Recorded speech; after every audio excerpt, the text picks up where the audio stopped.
Hello and welcome to Make It Happen with Will Polston. I'm Will Polston. This is episode number 46, and in this episode we're going to be talking about how Navy SEALs overcome stressful situations. Now, I think it's fair to say with the current situation we're experiencing right now, there's been times when stress levels would have been higher than they usually would have been. Now, regardless of this situation with the coronavirus and everything else that's going on right now, I want to share some really useful tips for dealing with stress and how you can actually use it and use these processes to overcome stress. Now, the US Navy SEALs are arguably the best commandos in the world. They go through some of the most challenging military training in the world. Certainly, in my opinion, something that some of you have probably heard of called Hell Week. And they're able to keep control, keep calm, keep collected in which can be deemed some of the most stressful situations in the world. And a lot of us, like I've already mentioned, are being exposed to stress levels that we maybe not used to. And that's why I want to share with you how you can control your stress reactions and turn them into stress responses using some of these Navy SEAL techniques. Now, first of all, I want you to understand that there's two types of stress, and not all stress is bad. So there's something known as eustress, which is sort of optimal stress, and there's something known as distress, which is when we're in distress, is when we don't want to be, is the stress that we don't want to be experiencing.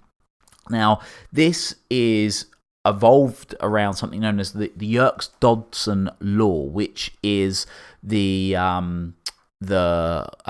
comparison between performance and pressure or arousal. Now, what happens if we're not aroused enough? So if we've not got enough pressure, we get bored. And on the other hand, if we're too aroused, if we've got too much pressure, if we're too stimulated, then we can break down.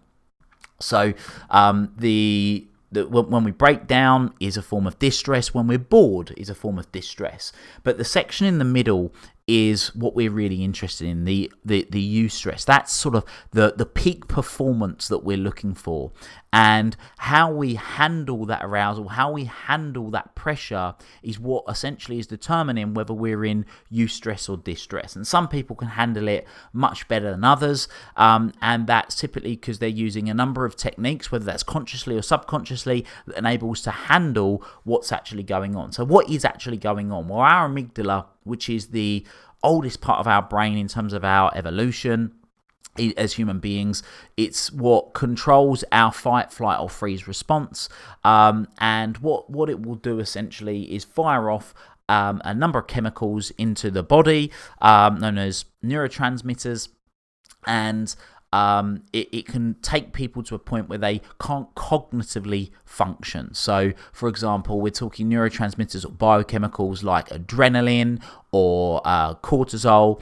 And with the stresses that, with the techniques that I'm about to share with you, you're going to be able to override that. Now, I'd like to note this isn't just my theory. This is something that's been produced by a Navy SEAL command psychologist, a guy called Eric Potterat. Now, Eric Potterat, he studied what was the difference that made the difference with Navy SEALs that were the ones that got through Hell Week, the ones that actually completed their training. He also looked at what was the differences, the one that failed. He analysed the ones that did really, really well, and he found the common denominators in them. And there was 4.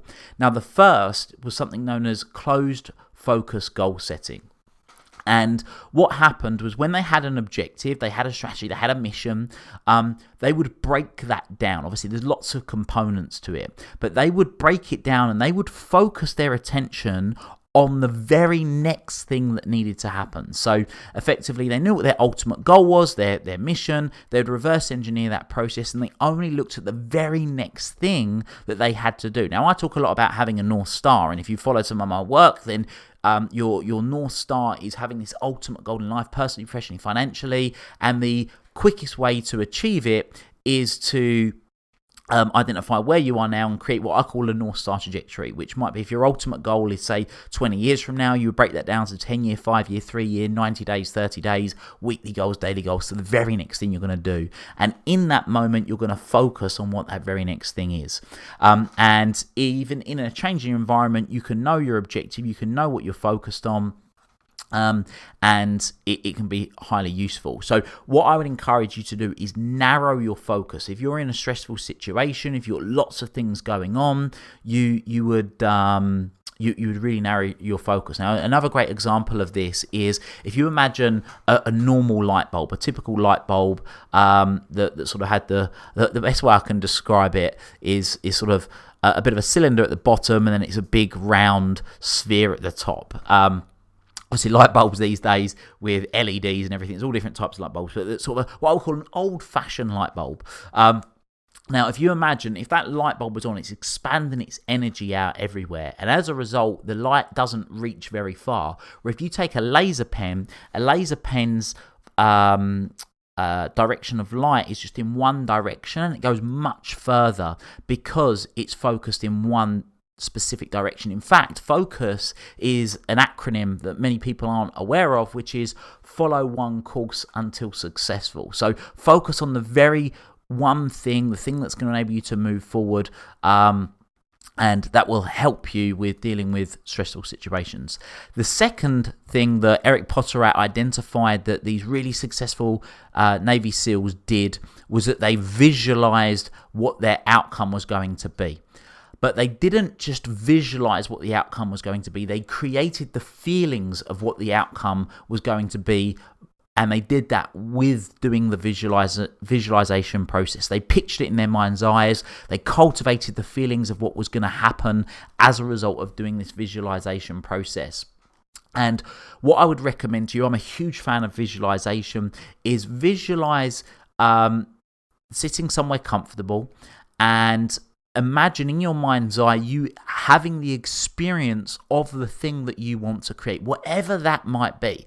Now, let's say it was money, for example. Well, how would you visualize making the money you want to make? Well, what would you do when you had that money? Would it be buying a particular house or a car or taking your family on holiday? What would that be? And visualize experiencing that. So to the point where if you were to look down, you would see the shoes that you would be wearing, the clothes that you would be wearing. You'd look around you. You can have a real embodied experience as a result of visualizing that process. Very much like what you would do from a dream perspective. You're almost consciously dreaming.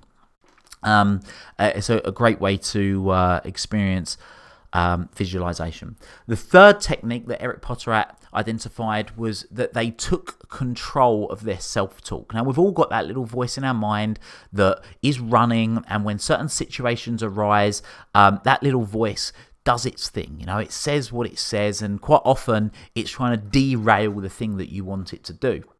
Now, one of the ways that you stop yourself from spiraling out of control is by taking control of that self-talk. So what they would say, and this is what Eric Potterat identified, is that they would literally say stop or cancel out loud.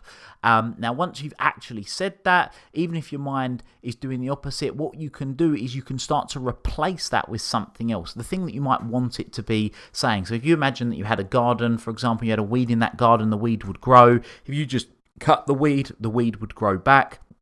What you want to do is take it out, but replace that weed with a flower. In this instance, the weed is the negative thought that you're having. You could refer to it as some people do as your NATs, which is your negative automatic thoughts. And then you're going to replace your negative thought with a pet, which is a positive emotional thought. So something that is you that you want it to be, and yeah, so you're replacing them effectively. So when you hear that negative thought, you're saying out loud, no, stop, cancel, replacing it by thinking the thing that you do want. And eventually, after doing that over and over again, you'll notice that you will have replaced that negative thought. The fourth thing that Eric Potterat identified was that they would control their breathing. Now, I often share a story of when I used to work in London, and I used to get to the office very early in the morning, about 6 o'clock in the morning. I would work right up until lunch, 12:30. At lunch, I would go to the gym. I would come back out of the gym, quickly eat my food before getting stuck back into work. And then about 4 o'clock, I would hit the wall. And that was an energy wall, and I'd find myself wanting to leave the office, and quite often I would walk down outside, get some fresh air, and I'd find myself going to the little Tesco Express on the corner most days. And I got in the habit of buying a bar of Galaxy chocolate. Now, I've got a sweet tooth. I'm partial to a bar of Galaxy or two a week. And I got to a point where I was eating this chocolate and I was thinking, I really don't want to be doing this. This can't be good for me. I'm eating a big bar of Galaxy or a big bag of minstrels every single day to get some energy for the last few hours of work. I need to change. Now, what I thought was giving me energy was the chocolate bar. But if you think about it, how long can you go without eating? Now, you might think you can only go a few hours, but the fact is you could go 4 to 6 weeks, sometimes longer, without eating if you've got the appropriate liquids and minerals. You could only go days without water, but you can actually only go a few minutes without breathing.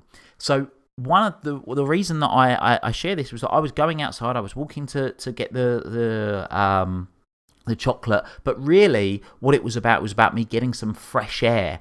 And then I actually weaned myself off that process by walking to the Galaxy. This is what I actually did, no word of a lie, is I would walk to the shop, pick up the chocolate, scan it through the self-scanning machine, leave it there and walk out, just to wean myself off that habit. Eventually, then I did just stop doing that, and then the shopkeeper didn't think I was absolutely crazy. But yeah, I did that. So there's a really powerful process of reoxygenizing your body called box breathing, and box breathing is particularly good for calming yourself. It's a really powerful exercise that you can do multiple times throughout the day, and it's so easy to do. You can do it around other people and they wouldn't even know you're doing. Now, I'm going to share it with you, and if you are wearing a Fitbit or an iWatch or something, when you do this process, even if you do it for 1 minute, notice what your current heart rate is and then do it, and notice how your heart rate comes down. So this particular skill of box breathing is something that Navy SEALs use when they're out on mission. So they might be moving quickly and then they get into position and really quickly they need to relax, and they use this box breathing process. So the way that it works is that you breathe in for 4 seconds, you hold that breath in for 4 seconds, you breathe out for 4 seconds, then you hold the breath out for 4 seconds before you breathe in again, hence box breathing. There's 4 parts to it, then you would breathe in again.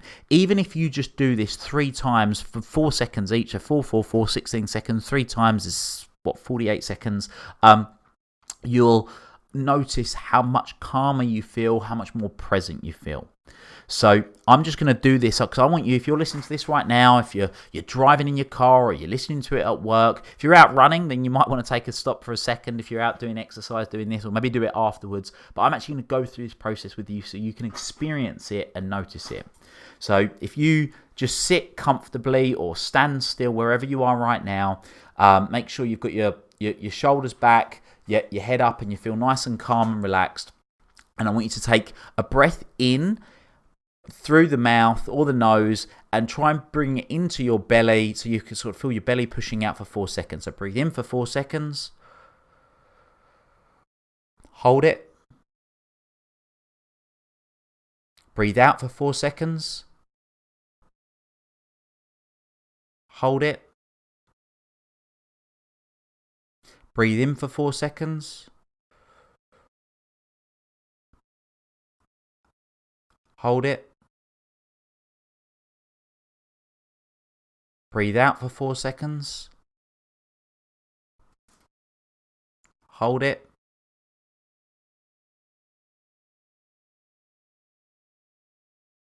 Breathe in for 4 seconds. Hold it. Breathe out for 4 seconds.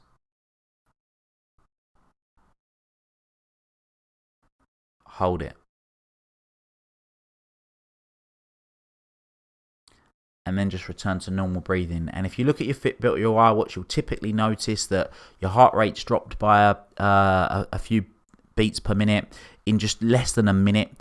This is a really great exercise to do in between tasks. So if you've got a busy day and you're switching in between tasks, a great time to do this exercise is if you had a really busy day at work, for example, and then you're about to go home and spend time with the family. Before you get out the car, or before you walk through the door, do this for a minute. So then when you go back in, you're going back in present, and you've been able to sort of reset, if you like, before you go into the next task. So just to recap, the 4 techniques that you can use that Eric Potterat discovered that Navy SEALs use to overcome stressful situations are narrow focused goal setting. So literally close focused goal setting, focusing on the very next task that needs to be done.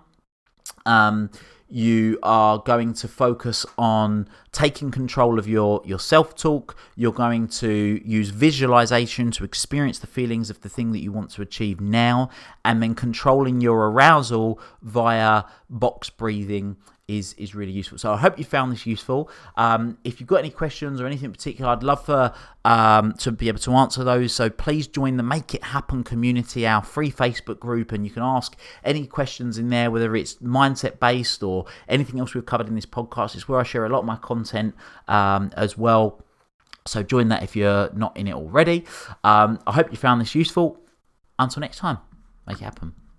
Thank you for listening to this episode of the Make It Happen with Will Polston podcast. Make sure you join Will's free Facebook group, the Make It Happen community. Please support the show by subscribing on iTunes, Spotify, Stitcher, SoundCloud, or Google Play. Share this episode with at least one friend you think would benefit from it, and give Will a 5-star review wherever you download your podcasts.